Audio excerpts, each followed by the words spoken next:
nós discutimos brevemente na aula passada o primeiro tópico, que era a definição de tensores ortogonais. Então, vou abrir ela. Tínhamos definido um tensor ortogonal como aquele conjunto de tensores que estavam dentro dos operadores lineares, tais que, para todo vetor U e V, que se encontra no meu espaço vetorial, quando fazíamos o produto de Q vezes U, produto interno com o vetor Q vezes V, o resultado dava um número que era igual ao produto interno de U com V. A interpretação disso é, geometricamente, que dado um U e um V, a operação rotava o vetor U e rotava o vetor V de maneira tal que preservava tanto quanto comprimento e ângulo entre esses dois vetores. Então, aqui nós temos um operador que chamamos de Q. E mostramos justamente que o tamanho, tanto o tamanho, eu não vou refatir, né? Tanto o tamanho do vetor U, quanto o ângulo entre U e V, e de QU e V, e QV, eram iguais. Então, o ângulo alfa era igual ao ângulo beta. Tá? Então, estas duas propriedades nós verificamos na aula passada. Essa era a característica dos tensores que chamamos de ortogonais. E podemos provar algumas propriedades, que é isso que eu pretendo fazer agora. A condição necessária e suficiente para um tensor ser ortogonal pode ser a própria definição, então que Q U vezes Q V é igual a U vezes V, essa era a própria definição, e a outra condição, a outra expressão que equivale à expressão A é dizer que Q transposta é igual a Q a menos 1. Então, ao dizer isto, e dizer que são condições equivalentes, estamos dizendo que, dado A, eu posso provar a propriedade B, ou, dado B, eu posso provar a propriedade A. O que vamos mostrar aqui é que, dado a condição A, eu posso provar a condição B.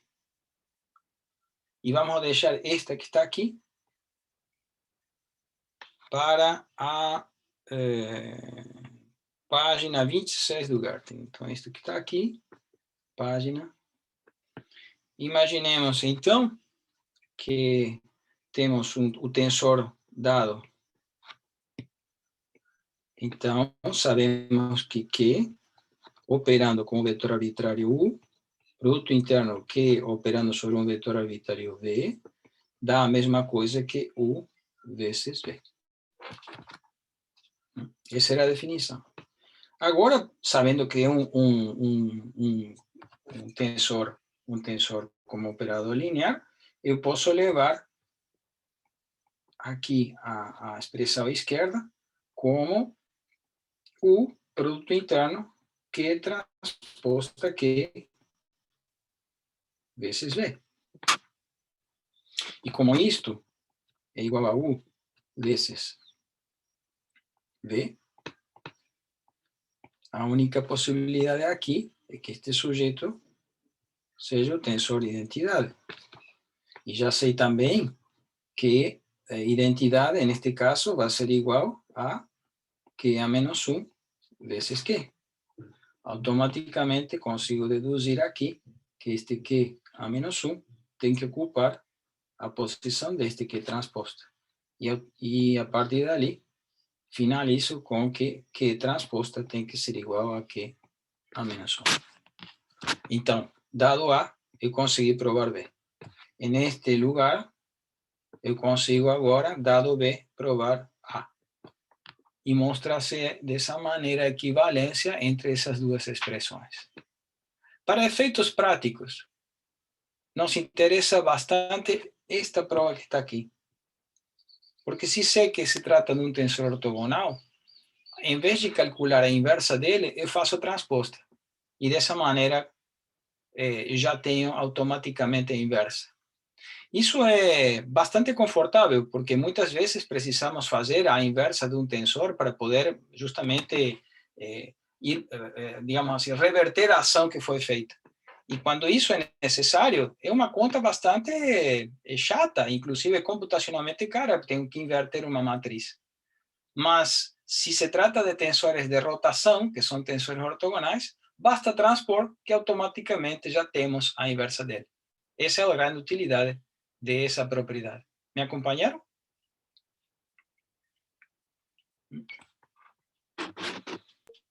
Depois abrimos Sim, o MATLAB. Quando abrimos o MATLAB, poderemos brincar com essas propriedades especificamente com números. Vamos colocar agora outra propriedade, que é o determinante seja um tensor Q, que está dentro dos tensores ortogonais. Então, vamos calcular agora o determinante de Q a menos 1, que seria, dado um tensor arbitrário, Q a menos 1, Q. Aliás, eu vou substituir aqui. Vamos lá. Q transposta Q. Q transposta Q. Pela própria, ou como consequência da propriedade que nós acabamos de mostrar anteriormente, o Q transposta é um tensor igual ao tensor inverso, de maneira tal que o determinante disto é igual ao determinante de Q a menos 1 operando sobre Q. Mas Q a menos 1 vezes Q é igual ao determinante do tensor identidade. O tensor identidade, o determinante do tensor é igual ao determinante da matriz que o representa numa base arbitrária. Numa base arbitrária, o tensor de identidade é 1, 1, 1, em diagonal principal, de maneira tal que o determinante disto é 1. Ok? Lembremos também que a propriedade do determinante deste produto corresponde ao determinante de Q transposto vezes o determinante de Q. E pela propriedade determinante, isto é igual ao determinante de Q vezes ele mesmo, ou seja, ao quadrado. E isso dá como resultado 1. Conclusão, o determinante de um tensor Q ortogonal tem que ser a raiz quadrada de 1. Isso me dá duas opções. Ou ele é mais 1, né? Ou ele é menos 1. De maneira tal que ele ao quadrado dá o próprio 1. São as duas opções que podemos ter no determinante desses tipos de tensores ortogonais. Duas possibilidades podemos ter. No primeiro caso, né, que vamos a chamar de ortogonais positivos, e que correspondem a uma rotação. O que eles fazem? Se nós temos, por exemplo... eu vou colocar os nomes e depois vou fazer a representação gráfica para entender o que eles estão fazendo de fato. Quando nós temos menos 1, é conhecido como ortogonais negativos ou uma reflexão. Então, vamos tratar de interpretar isso graficamente. Tomemos aqui por exemplo, um vetor U e um vetor V, e operamos com ele de maneira tal que, por exemplo, agora o vetor U rotou e ficou aqui horizontal, e o vetor V ficou aqui. Então, aqui nós teríamos U e V.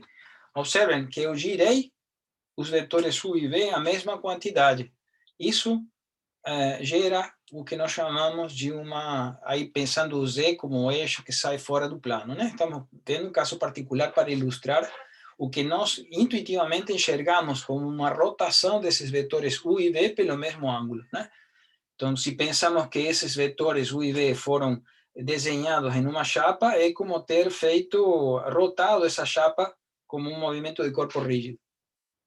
E essa vai ser uma das principais utilidades que nós teremos na nossa interpretação física e mecânica do contínuo. Esses vetores de rotação são justamente isso, a física de uma rotação de corpo rígido, sem modificação de comprimento das fibras desse material.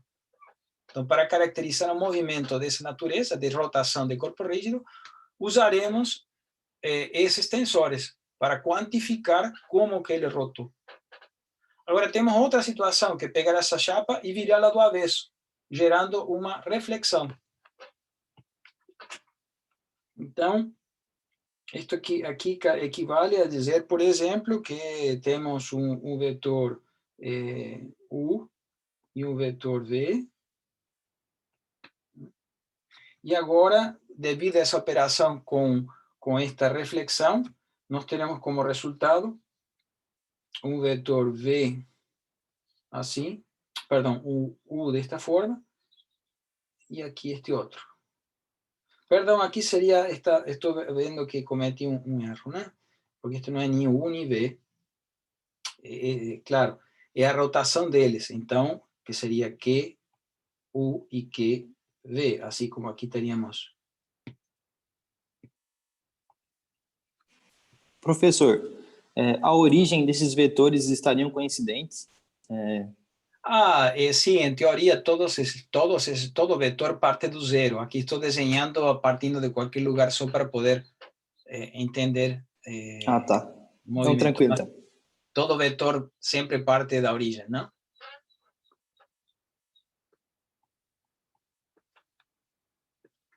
Ok? Então, vocês notem que se pensassem numa chapa, neste caso, estes dois casos se diferenciam claramente. E no primeiro, alcanço a posição, né, devido a uma rotação. No segundo caso, à direita da linha, eu nunca consigo chegar a este caso simplesmente rotando os primeiros. Não há rotação que eu possa alcançar esta posição que está aqui. Eu tenho que inverter. Quando estamos trabalhando em uma terna, a situação se torna mais bizarra. Por quê? Enquanto nos primeiros eu posso pegar uma terna de vetores, né, no espaço e poder rotar, para alcançar uma reflexão, eu teria que pegar um vetor e invertê-lo do outro lado. Não sei se consigo ver aqui. Passar o vetor pelo outro lado. Se isso reflete algum tipo de movimento físico de corpo rígido, é impossível alcançá-lo.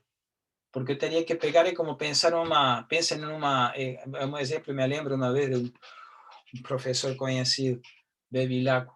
Ele dizia o seguinte: pegue uma laranja, né, e corte a casca e vire e depois cole de novo.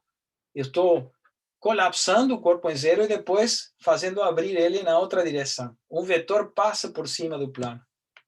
Então, é uma abstração matemática, é o conceito de reflexão. Ele nunca pode ser alcançado pegando o corpo e rotando ele. Então, dentro do grupo de tensores que nós utilizaremos para falar de movimentos de corpo rígido, serão apenas as rotações positivas, as ortogonais positivas. Porque este outro fala de uma física que não consigo, do ponto de vista de pegar um corpo e movimentá-lo rigidamente. Okay? Então, quais serão os representantes de movimento de corpo rígido de corpos? Este grupo. Os tensores que têm determinante positivo igual a 1. Professor, eu tenho uma pergunta. O determinante igual a 1 é condição suficiente para eu considerar que ele é um tensor? Dizer que o determinante de ele seja unitário é suficiente para determinar que é uma rotação? Não. Isso. A condição suficiente para saber que um tensor é uma rotação, eu verifico, transponho ele, dado um quê?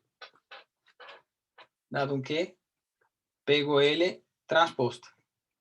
E faço agora Q transposta, perdão, Q e texto, né?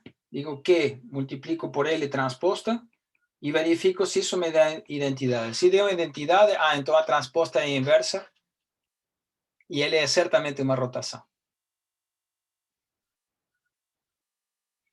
Ok? Essa é a forma de saber. Se ao transpor e multiplicar pelo original, o sujeito me dá o tensor de identidade, então pronto, estou com um tensor ortogonal na mão.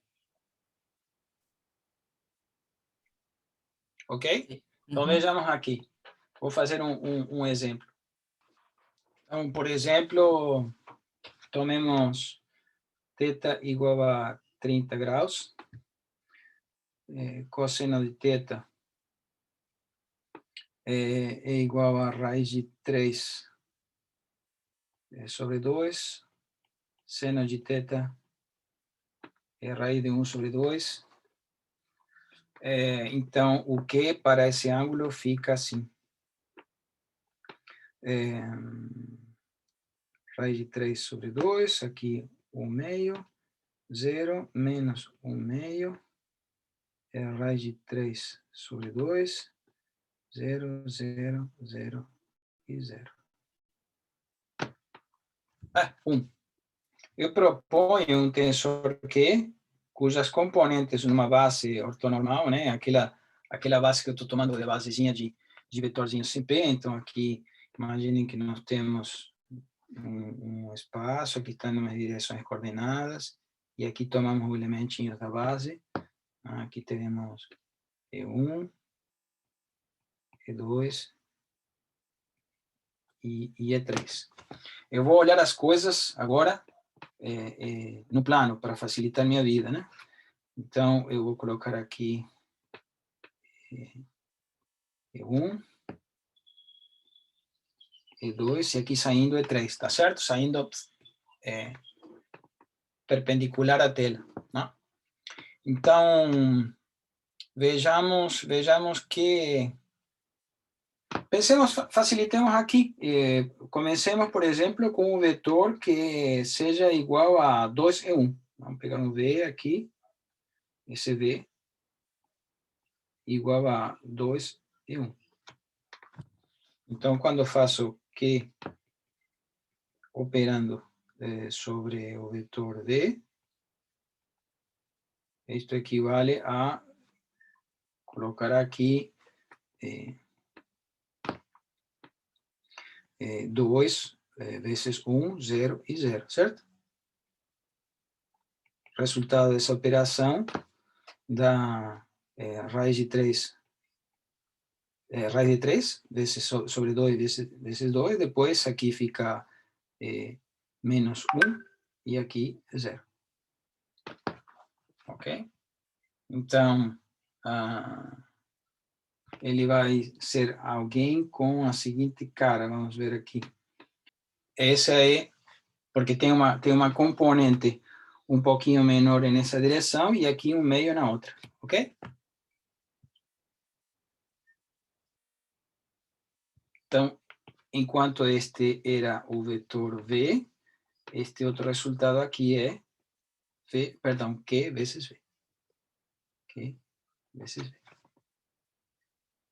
Vamos fazer um outro experimento. O que aconteceria agora se, em vez de usar V2E1, peguemos um outro sujeito que é este, por exemplo, que é igual a um U igual a 2E2. Tá certo? Então, com licença, vou limpar aqui e multiplico agora por 2E2 fica 0, 2, 0. Resultado desta operação é a segunda coluna, né? Então, fica 1, raiz de 3 e 0. Então, esse sujeito é 1 aqui. É como se eu tivesse rotado este sujeito aqui. E fica aqui um pouquinho mais para baixo, né? Então, dá para ver que ele pegou os dois, E1 e E2, né? E rotou eles. Então, dá para perceber o que esse operador faz, que é uma rotação, todo mundo enxergou? Ele está rotando os vetores que estão no plano, ao redor do eixo Z. Alguém tem dúvida do que ele está fazendo com os vetores que estão no plano? Ele está pegando todos os vetores no plano e girando 30 graus. Professor, uma dúvida, como é que o senhor sabe se ele rotacionou para a direita ou para a esquerda nesse caso? Aqui eu estou vendo, né? Teríamos que calculem ali, raiz de 3 sobre 2 dá 0,86 e alguma coisa, desses dois, né? Então, ele ficou um pouquinho, raiz de 3 um pouco menor do que 2. Então, ele desceu um pouquinho e andou 1. Ou seja, aí tem que fazer trigonometria. Vocês fazem a trigonometria, vão verificar que esses são os cossenos diretores desse vetorzinho que tem o mesmo tamanho, apenas rotado 30 graus. Foi feita a construção. Aqui está a própria construção, né? Aqui estão os cossenos diretores, certo? Então, isto foi construído a dedo, ok? Mas, então, mas só olhando para aqui, a gente consegue deduzir qual é o sentido de rotação? Não, né? Não, é simples. Veja, eu te forneci uma matriz, e você vê o que ele está fazendo. Aqui, observem, o sujeito, aqui não inventei nada, não precisei deduzir nada. Este vetor, nesta base que nós temos aqui, que é olhado em outro ângulo, é esta base, né? O vetor que chamamos de U, em componentes é 0, 2, 0, ou seja, este vetor que está aqui. Depois de operar com estas matrizes, deu isto. Então, o que eu faço? Coloco 1 aqui, coloco raiz de 3 nesta direção, encontro um ponto. 1 com isto e automaticamente definido qual é o resultado. Eu não tenho que andar pegando para onde rotou o ângulo em relação a nada. Simplesmente um resultado de este sendo U, este era U, e este aqui é QU. E fim. E nem tenho que interpretar se girou 30 graus ou não. Apenas estou ajudando a vocês visualizarem, mas quem mandou o número está ali. É que eu tinha confundido com rotação para a esquerda, por sempre ser positivo, mas no caso, como as componentes do vetor ficou positivo, ele vai ficar naquele primeiro quadrante ali mesmo. Isso mesmo. Exatamente. Tá.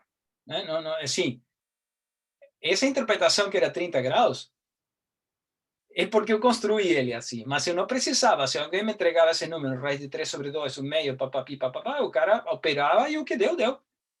Agora, isso foi pura observação do que aconteceu. Agora, eu estou em dúvida. Será que esse tensor, essa componente da matriz, essas componentes da matriz que são realmente componentes de um tensor ortogonal? Então o que eu posso fazer? Eu venho aqui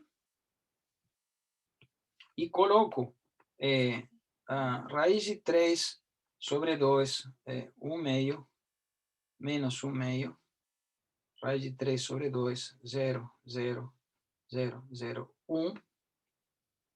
E agora multiplico pela transposta dele. Vamos lá. Quem é a transposta? Raiz de 3 sobre 2. Agora menos 1/2, 0, 1/2. Raiz de 3 sobre 2, 0, 0, 0, 1. Ok.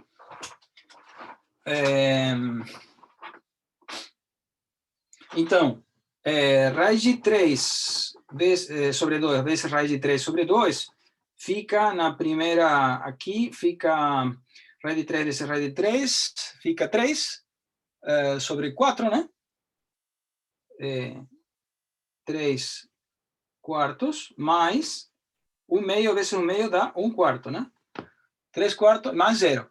3 quartos mais 1/4, 4 quartos, 1. Então, a diagonal principal fechou.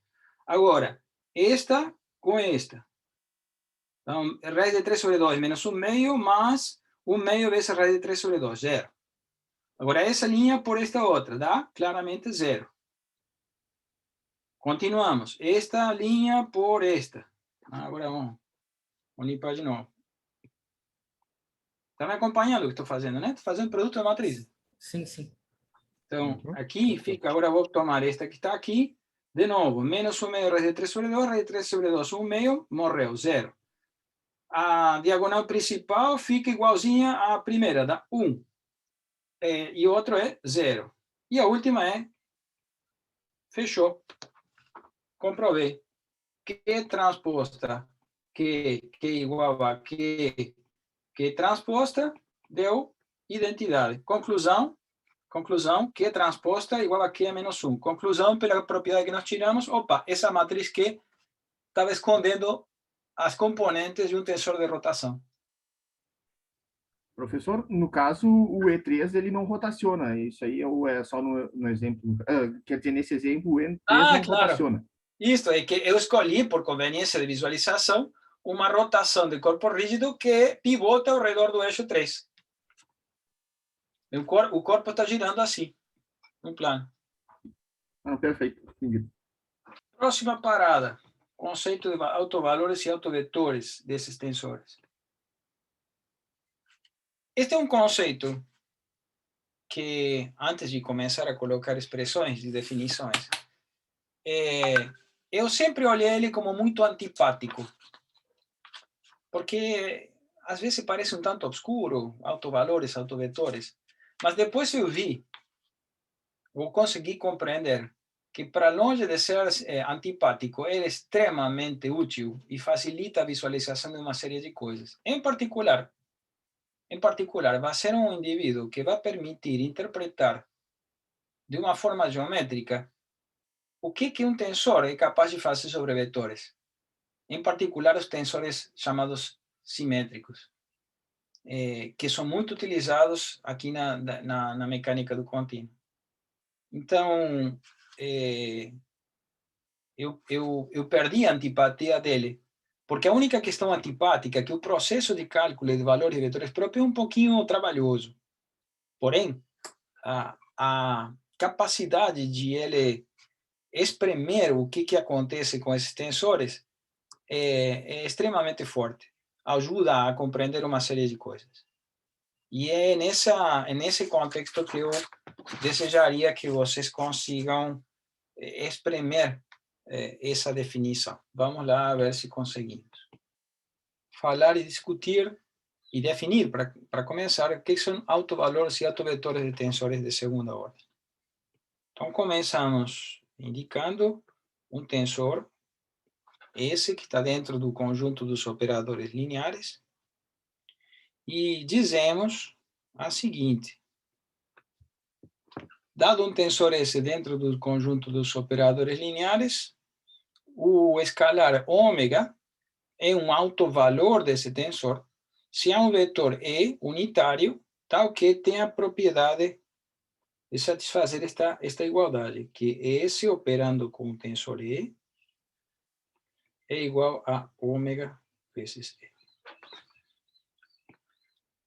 Graficamente, se temos um tensor E, temos um vetor E, a operação de o tensor operando sobre esse vetor E me traz um outro vetor que é igual a um escalar vezes o vetor E. Ou seja, ele amplifica a mesma direção, mas não muda de direção.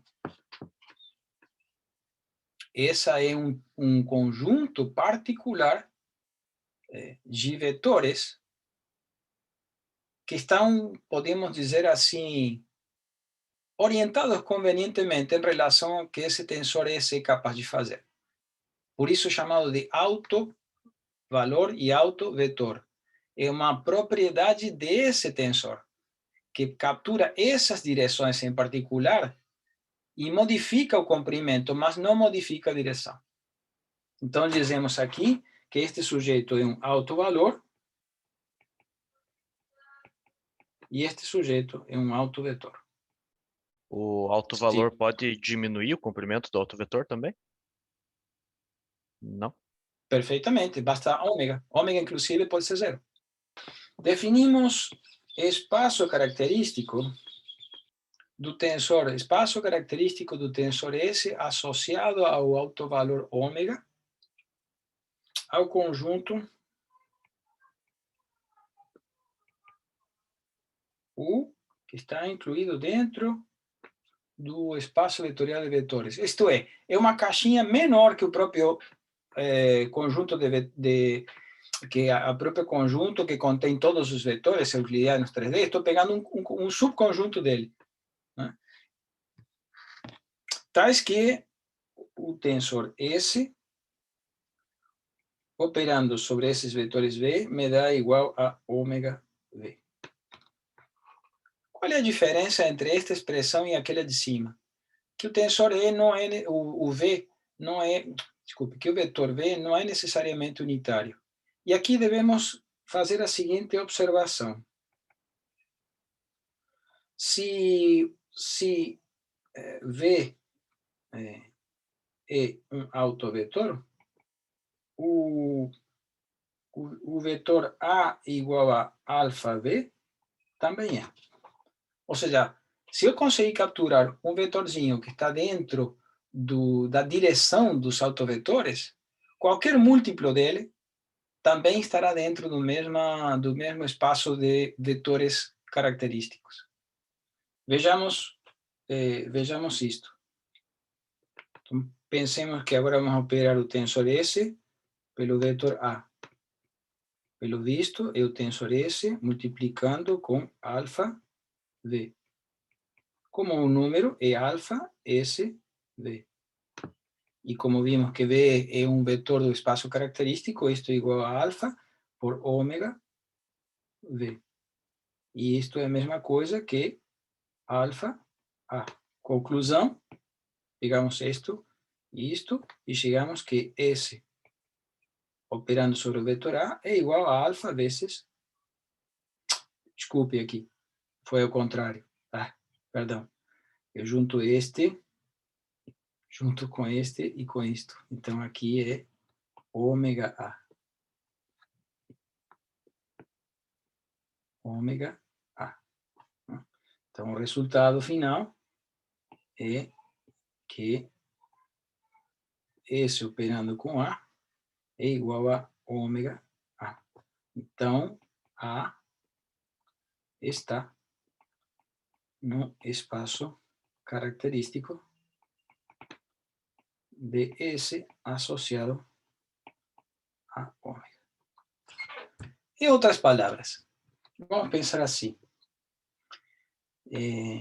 Podemos colocar interpretação. Pensemos uma forma de visualizar isto é tomar o sistema de coordenadas e pensar em uma bolinha que contém uma esferinha, né? Que contém a ponta de todas as infinitas direções de vetores que podemos ter, né? Temos aqui, qualquer vetor, né? Com o mesmo tamanho, ele bate na superfície dessa esferinha, certo? O que estamos dizendo é que este tensor S tem preferência por algum desses vetores que, por exemplo, ele pode pegar este vetor aqui e quando amplia ele, quando opera sobre ele dá como resultado um vetor como este, por exemplo. Então, aqui seria um U e este aqui é esse U. Mas existe um conjunto particular de direções preferenciais, seja, por exemplo, esta, que quando ele pega um vetor que está aqui, ele amplia ele, mas não muda de direção.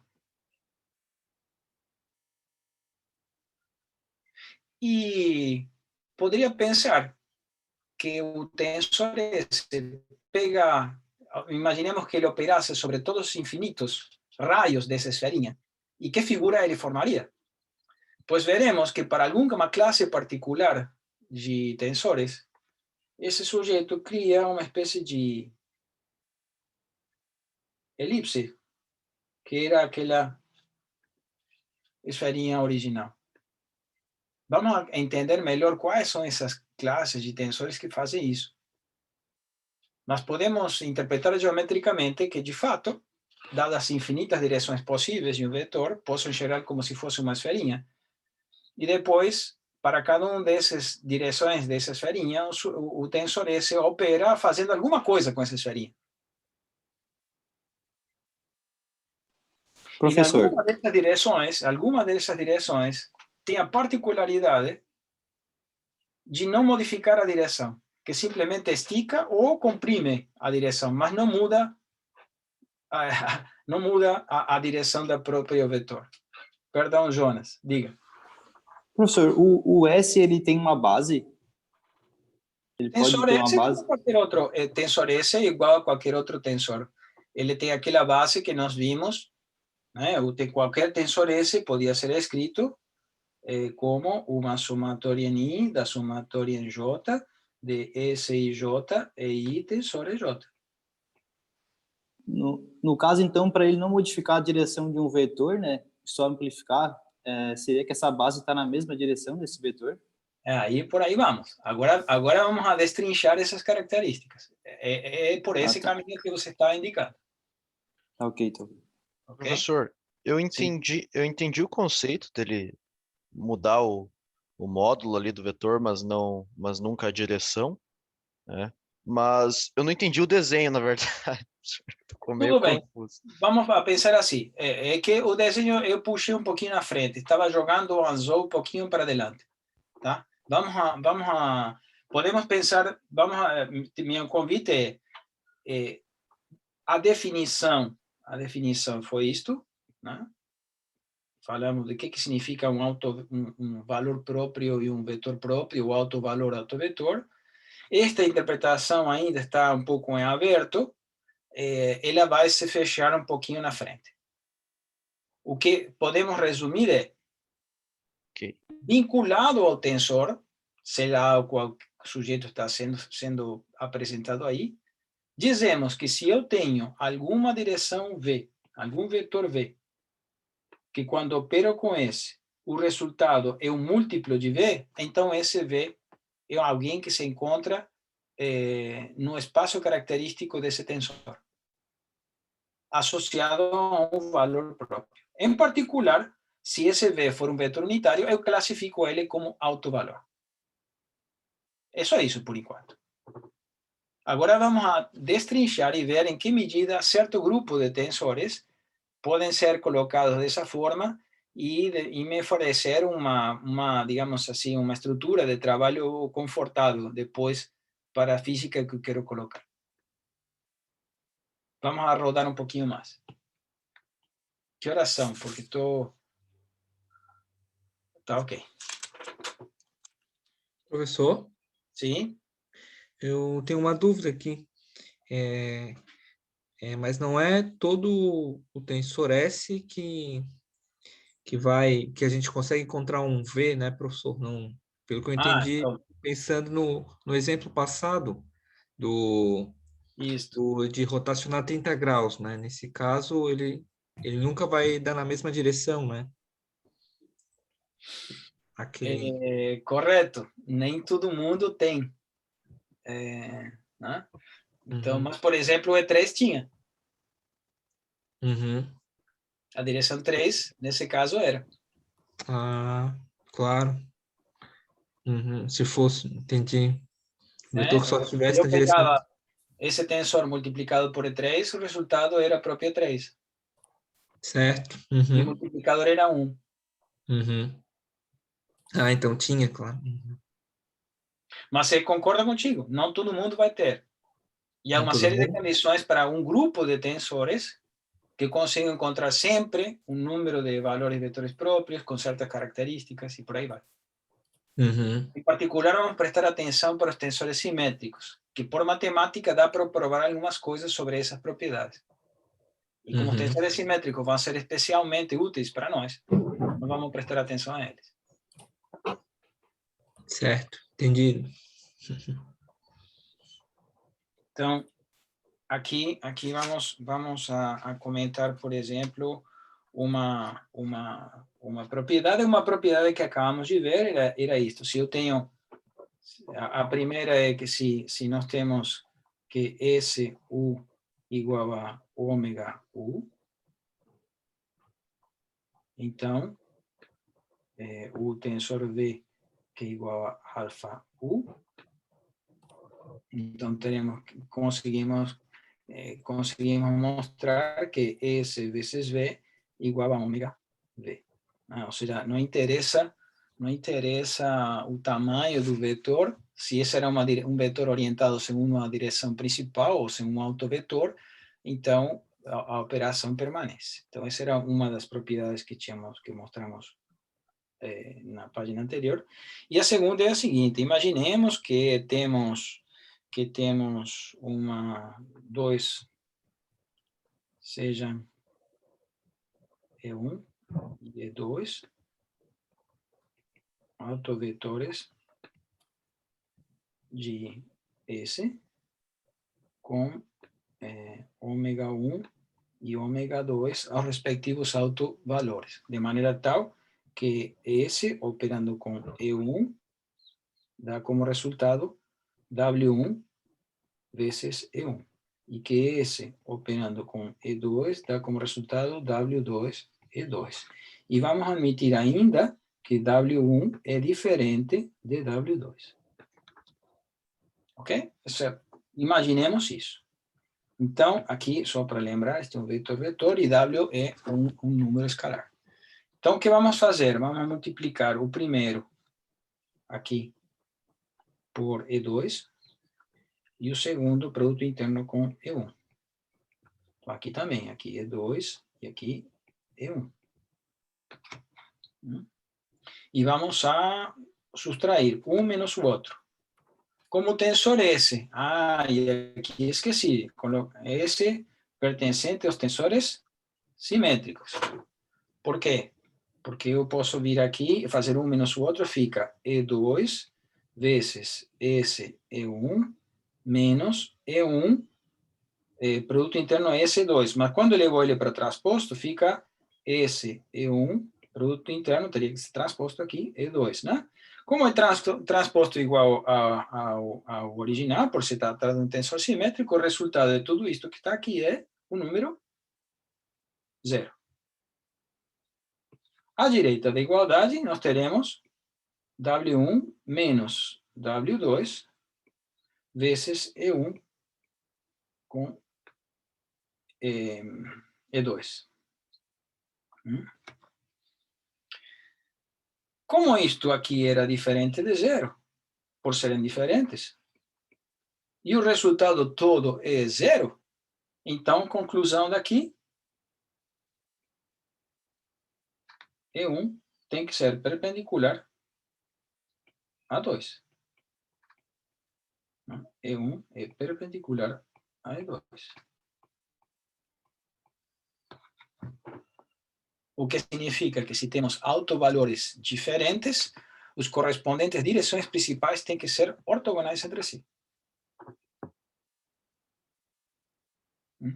As direções principais, ou autovetores, têm que ser duas direções mutuamente ortogonais, quando temos que os correspondentes autovalores são distintos. Isso vamos usá-lo um pouquinho em frente.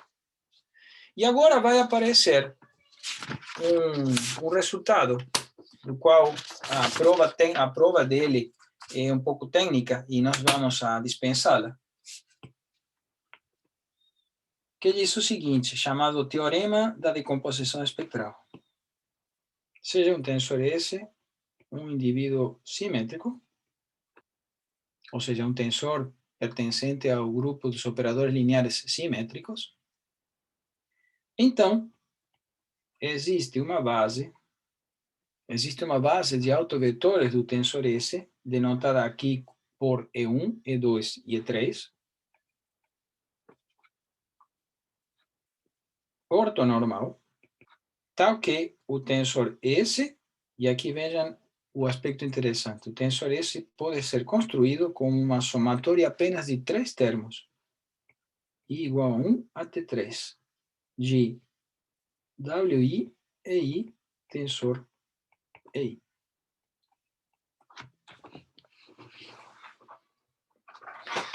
Olhem a importância deste resultado. Lembremos, no caso completamente geral de tensores, né? como que nós criamos um tensor completamente geral? E discutimos isso há pouco. O tensor S era dado por uma somatória de I igual a 1 a T3, da somatória de J igual a 1 a T3, de componentes S e J, ou seja, um número, multiplicado por elementos, que seria da base, dado por EI, tensor EJ. Aqui é preciso distinguir um pouquinho. Vamos lá. Eu vou fazer uma distinção de notação para que não nos confundamos.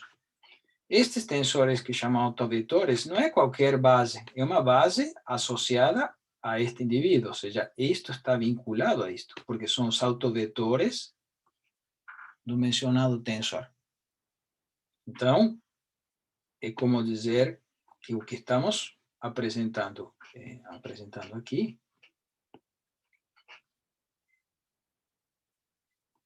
é a composição, vou até abrir isto aqui em componentes, isto corresponde a dizer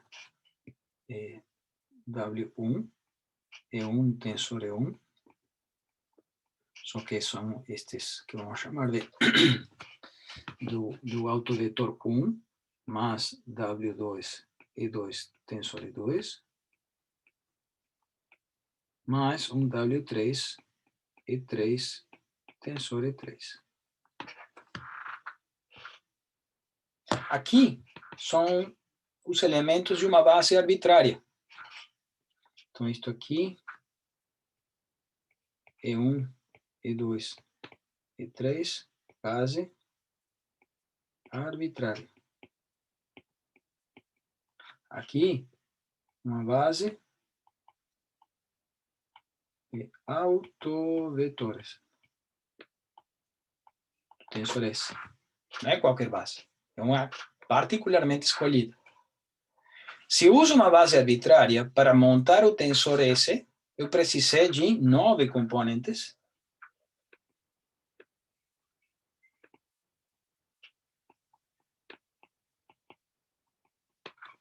Entretanto, para montar esse mesmo tensor, usando a base de autovetores dele próprio, eu precisei apenas de 3 termos. Estou roubando um pouquinho, porque aqui estou capturando os tensores apenas simétricos. Ok? Então, eu não precisava de 9 componentes. A rigor, eu precisava apenas de 6 para o subgrupo dos simétricos. Mesmo assim, é uma economia. Em cima, eu precisei apenas de 3 termos. Embaixo, eu preciso de 6 termos. E mais, tem uma série de vantagens a primeira decomposição, a de cima, que nós vamos conseguir exprimir agora. Tem um ponto chato. O cálculo é a identificação de quais são os valores ômega e quais são as direções principais ou autovetores E1, E2 e E3, não é necessariamente barata. Tá? Mas quando eu tenho elas, a quantidade de conclusões que eu consigo tirar dali é bastante grande. E é isso que a gente vai buscar fazer agora.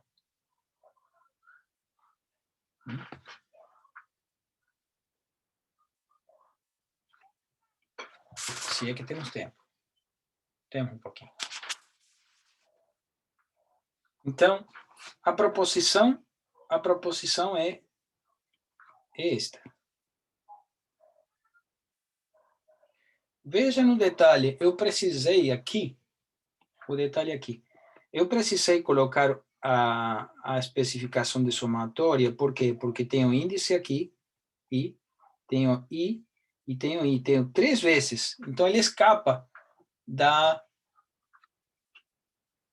notação inicial, onde cada termo apenas tinha no máximo 2 índices repetidos. Então, para evitar confusão, eu sou obrigado a colocar o símbolo de somatória aí, indicando que os índices cis, né, seguem a repetição indicada pela somatória. Eu não posso omitir mais, neste caso, senão fica, não sei o que eu faço, né, com a notação inicial, não está clara. Então, é obrigado, para que não haja confusão, colocar essa somatória de I igual a 1 até 3. Vamos pensar assim. O caso vou colocar aqui caso 1. Quando são todos diferentes, né? Vamos colocar assim. Vou pensar aqui caso 1, onde o W1 é diferente de W2, que é diferente de W3. E nisso não temos, então, alternativa, senão dizer que o tensor S será dado pela própria definição, somatória de I igual a 1 a T3 de coeficientes WI e I tensor EI. Vou colocar o chapeuzinho lá para deixar claro que se trata de uma base de vetores, de autovetores, né? A outra opção, a outra possibilidade, vamos chamar de caso 2, é admitir que o W1 seja diferente de W2, pero que é igual ao W3. Então, os dois últimos são iguais. Então, se abro isso, teremos, portanto, que o tensor S, seguindo a definição, é ômega 1 é 1 tensor E1,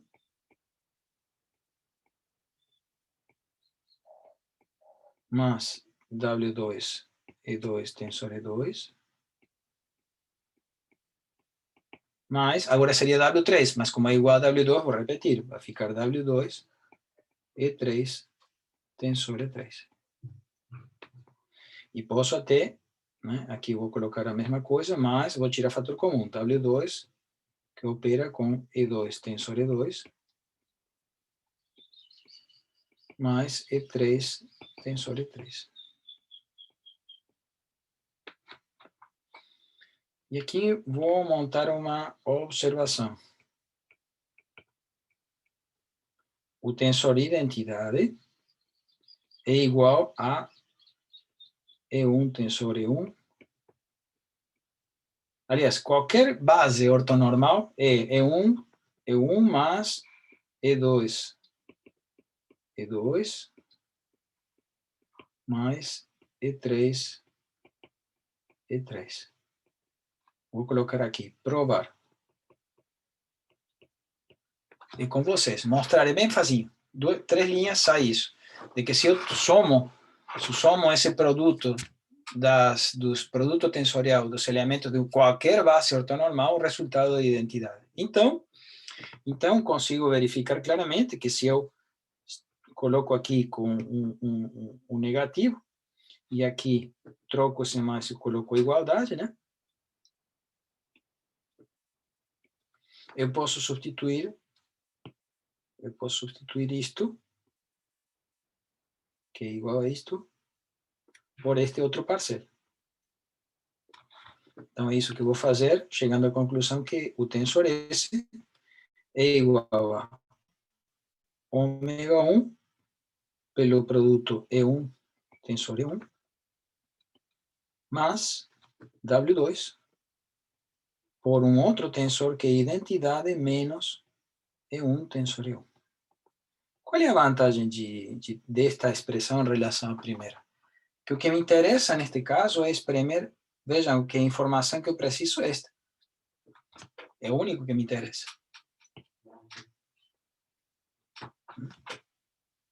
E agora podemos até ir frisando as alternativas, porque agora vamos a fechar identificando estas 3 opções, o que elas fazem sobre vetores. Então, com licença, eu vou remarcar aqui, este é um caso, vamos chamar, de construção do tensor S, que leva aos 3 termos.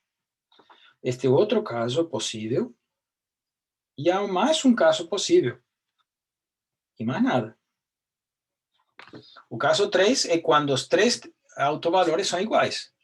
Né? Ou os 3 distintos, ou 2 iguais e um diferente, ou os 3 iguais. Não tem mais alternativa.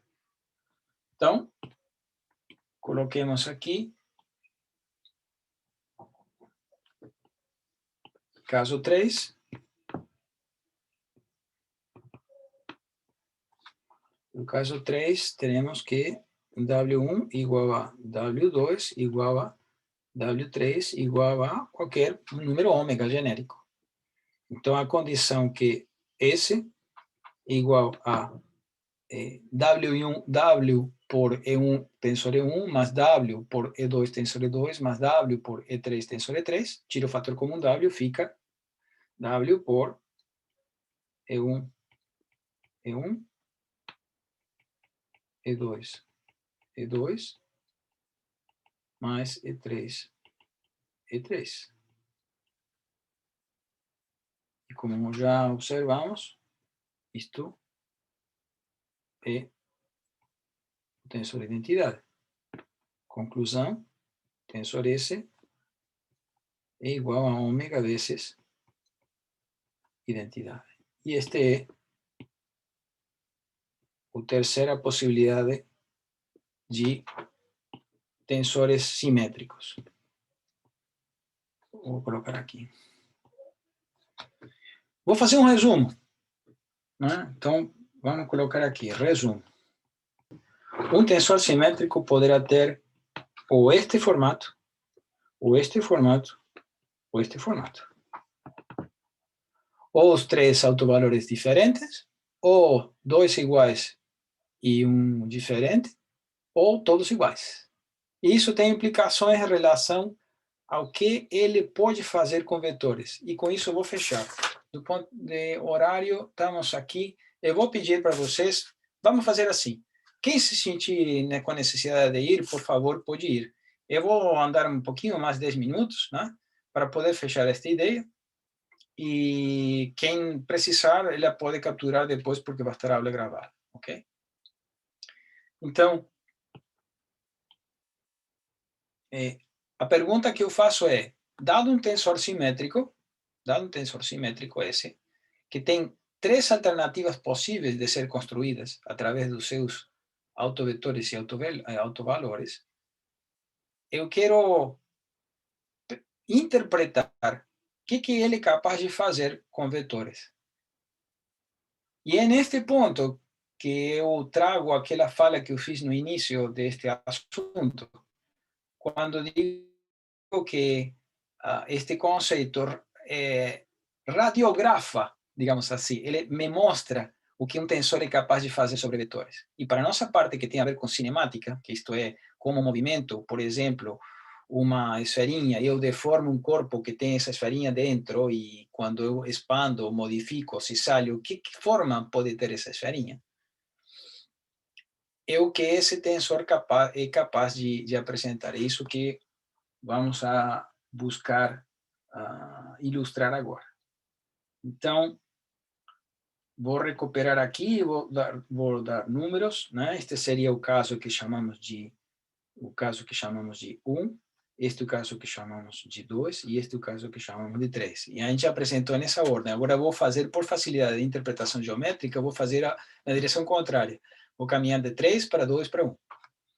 Eu vou começar primeiro pensando em vetores unitários aqui, que estão orientados segundo as próprias direções da base. É como se montássemos uma base que estava dada pelos próprios autovetores. E1, chapéu, E2, chapéu, e E3, chapéu. E tenhamos, por exemplo, o caso 3, de maneira tal que o tensor S é igual a ômega I. De maneira tal que, se pego S operando sobre um vetor, por exemplo, E1, o resultado é igual a ômega E1.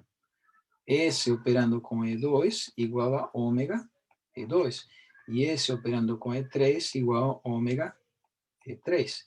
Pensemos que ômega é alguém que expande, por exemplo. Então, aqui teríamos o resultado da primeira expansão, da segunda expansão, sempre na mesma direção dos vetores, né? Ok? Não é difícil perceber que qualquer vetor que esteja composto por E1, E2, E3 vai ficar expandido da mesma maneira. Qualquer vetor que opere aqui, S, operando com V, o resultado vai ser ômega V, por própria definição. Então, poderíamos interpretar que eu tinha uma esferinha aqui, né, que comporia a todos os infinitos vetores que partem da origem, incluindo esses três, e que quando opero sobre esses infinitos vetores, ele me dá uma esfera expandida, ômega vezes a original. Todo mundo enxerga isso? Pensemos se eu tivesse que utilizar essa informação para falar de expansão de um corpo. O tipo de movimentação de deformação é uma dilatação. Então, já posso ir pensando, opa, se eu quero falar de uma dilatação, o tensor S vai ser um múltiplo da identidade.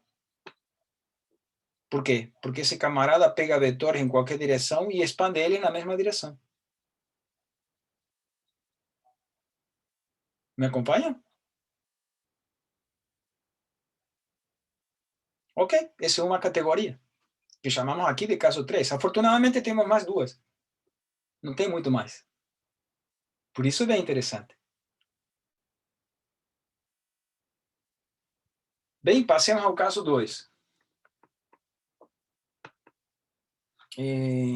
Aqui, capaz que eu tenha que vou ter que desenhar de novo aqui. Então, vou ter que desenhar de novo. Então aqui, caso 2, vamos pegar de novo um camarada aqui. Uhum.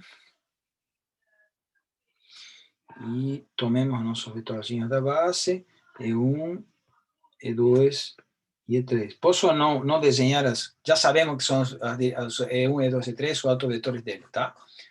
Para não sujar o desenho. Então, eu já vou aproveitar e criar outro cara e vou matar ele, deixar ele quietinho aqui. Então, aqui, a minha proposição era usar o que nós chamamos de caso 2, né? Onde este que está aqui, tá? Esse que está ali. Então, vamos lá. Vejamos o que ocorre se eu pego esse e opera sobre um chapéu. Professor, Isso vai dar... Só uma dúvida rapidinho. Esse I que está ali da identidade é um tensor, né? Que está diminuindo da base E1, Sim, E1. claro. Aqui não pode ser diferente, exato. Confirmo. Então, se operamos com a direção E1, né, isso vai dar W1. E1, produto interno com E1, dá 1. Na direção de E1. Mais, aqui, W2. Aqui, quando operamos com E1, vai dar identidade vezes E1 dá o próprio E1. E no outro caso vai ser E1 vezes E1, dá 1, na direção de 1 fica E1 de novo. Resumo, o que acontece com isto? Tchau. Então, o primeiro vai ser multiplicado por, ou seja, um camarada que está na direção de 1 vai levar, vamos supor, vou colocar aqui em aí celeste, né? Imagine aqui teremos isto, aqui vai ser W1, E1. Enquanto este aqui era E1. Agora, se eu opero com E2, esse chapéu E2, no primeiro termo aqui, quando faça E1 chapéu, produto interno com E2, é zero, né? Morreu. E no outro caso, teremos W2, identidade vezes E2, fica E2, menos E1, E1, E2. O que acontece? Quando faço o produto interno deste com este, morreu, resultado é W2, E2. Então, vamos pensar aqui que ele pegou fulano e fez, vamos supor, mais curto aqui, né? Então, aqui isto vai ser o resultado de W2, E2. Quando faço a mesma operação com E3, também a parcela, toda a operação com E1 vai morrer. E teremos como resultado, vocês podem conferir, que esse, operando com E3, vai dar como resultado W2, E3. Então, ele vai expandir W3 da mesma forma que ele fez com W2. Aqui teremos W2, E2. Em outras palavras, agora vem a mágica de... W2 e 3, né, professor? Desculpa, E3, obrigado. Aqui tínhamos E3. Agora temos que imaginar, e aqui que vou me quebrar com o desenho, é que eu teria que fazer uma bolinha aqui, que englobava, né? Sei lá, com que cor posso usar aqui. Vamos pensar neste... Vamos pensar, laranja vai ser o... Vou fazer em cinza, Esse era o original. Aqui eu vou ter que vou rezar para que saia mais ou menos decente aqui. Então, eu tenho uma esferinha que englobava todos os vetores originais. Né? Agora, quem estava orientado na direção de E1 ficou mais esticado. Todo mundo que estava no plano de E2, E3 foi expandido da mesma forma. Em cambio, quem tinha alguém na direção de 1 foi expandido maior, porque W1 é maior que W2. E ele ficou de que maneira? Ficou como se fosse um elipsoide. Todos os vetores que estavam na esfera, agora a esfera ficou com este formato. Estou apelando para a imaginação de você, não estou abrindo e provando matematicamente, mas estou usando os camaradas da base para tentar visualizar, né, o que esse sujeito está produzindo. Então, quando um tensor simétrico esse é tal que tem um autovalor diferente e outros dois iguais, ele pega uma esferinha e transforma em uma elipse cuja seção transversal, isto é, se nós cortamos neste plano, os resultados são círculos, né? Que eu estou vendo aqui de lado, né? São todos círculos. Porque todo mundo que está no plano de E2 e E3 fica expandido do mesmo tamanho, na direção E2 quanto E3. Mas na direção de 1 fica maior. Me acompanharam mais ou menos na visualização geométrica? Então, mas eles expandiriam um pouquinho mais ainda, né, professor?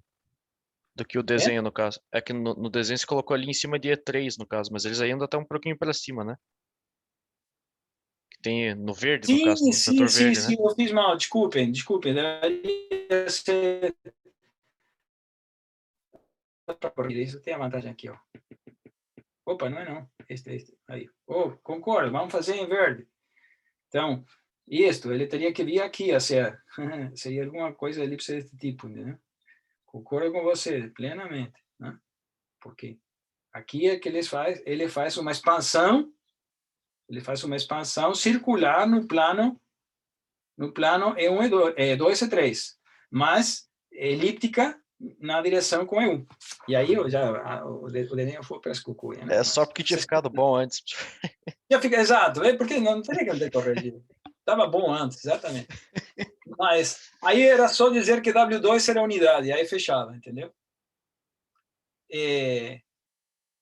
Mas eu acho que vocês estão compreendendo o intuito da questão. Então, resumindo, quando estamos com W1, W2, W3 iguais, o tensor simétrico está indicando uma expansão, uma dilatação, contração ou dilatação. Quando temos dois autovalores iguais e um diferente, em alguma direção ele está se contraindo, expandindo mais, e no outro permanece isotrópico, chamemos assim. Né? Ele contrai ou expande igual nesse plano, perpendicular ao terceiro, que é o diferente. E agora, qual é a última situação? A última situação é o caso 3, onde cada uma das três direções é espichada com um valor distinto. Aí, com que formato fica? Fica com o formato de uma eu nem sei se eu vou conseguir agora desenhar isso de uma maneira minimamente decente, mas seria equivalente a dizer que, por exemplo, tem esta expansão na direção 3, tem uma expansão, por exemplo, uma contração na direção 2 e uma expansão grande na direção 1.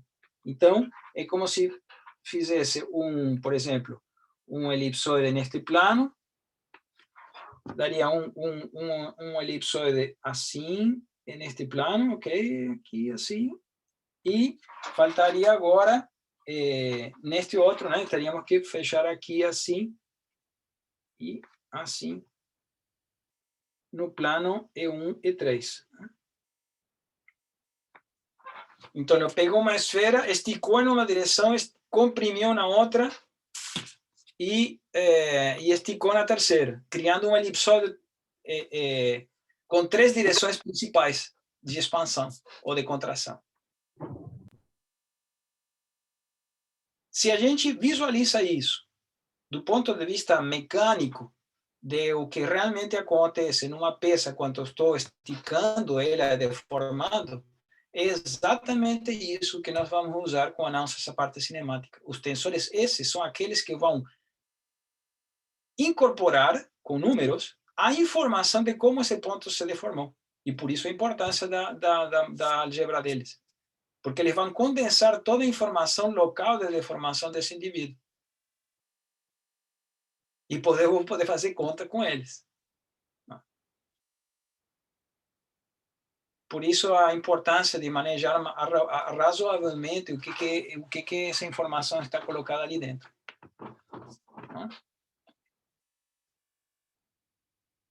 E o interessante, o mais bacana é que com esse ponto com essa visualização e com esse teorema de decomposição espectral, acabou. Não tem mais nada, não tem mais nenhuma opção. Ou é um, ou outro, ou outro. Tem 3 casos possíveis. Deu. Então, é bom para trabalhar assim. Professor, esse último foi o caso 1, no caso, né, que o senhor fez decrescente. É verdade, você tem razão. Fomos na direção inversa, né? Este é o caso mais geral, o caso 1. Tipo Star Wars.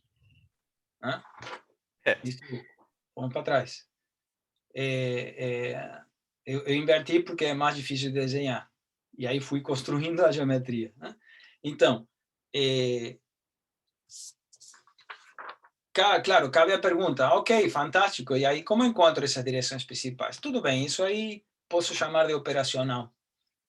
Uma opção é usar o MATLAB, calcule para mim e deu. Né? Mas, claro, obviamente que tem uma algebrinha para isso, para identificar as direções principais, mas existe um teorema bem bacana, que me diz que se o tensor é simétrico e os números que estão dentro desse tensor são todos números reais, sempre existirão 3 valores próprios e 3 direções próprias, também reais, com que eu consigo construir esse teorema de decomposição espectral. Então, não há a menor possibilidade que, se eu trabalho com tensor simétrico, sempre poderei fazer a conta certa, nunca vou me dar a cara contra a parede. Ok? E, em princípio, dada o adiantado da hora, vamos a fechar por aqui.